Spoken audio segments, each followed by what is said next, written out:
ખાવા જાય છે. શેરડીના ખેતરમાં જઈને ખૂબ શેરડી ખાધી, ખૂબ મજા કરી બંને. પછી સયાળભાઈને તો શેરડી ખાઈને આનંદ કરવાનું મન થયું, ગીત ગાવાનું.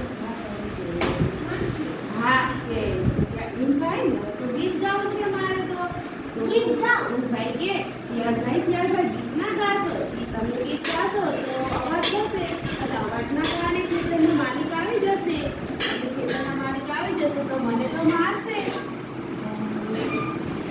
શિયાળભાઈ કે ના ના મારે તો ગીત ગાવું જ છે, કે મને તો ગીત ગાવું છે, હું તો ગીત ગાઈશ.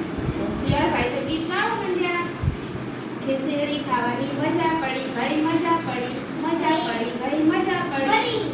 પછી અચાનક અવાજ બહુ થવા માંડ્યો તો ખેતરના માલિક આવી ગયા અને શિયાળભાઈ તો કૂદકા મારી દોડીને જતું રહ્યું.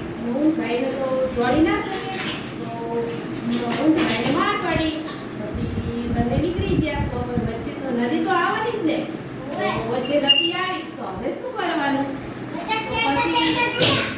પછી નદી આવી અને શિયાળભાઈને તો પછી કઈ હું ભાઈને પીઠ પર બેસમ તો થાય, કારણ કે શિયાળભાઈને દરતા તો આવડે નહીં, તો હવે કરે શું?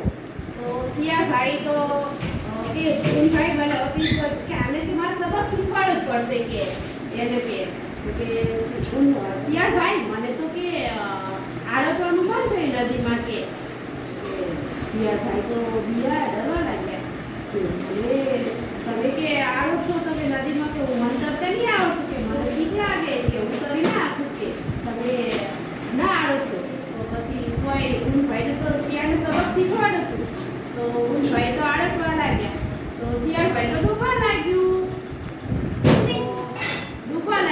પછી શિયાળભાઈ ડૂબવા લાગ્યું. કોઈ ઊંઘભાઈએ શિયાળભાઈને નદીના કિનારે લઈ જાય.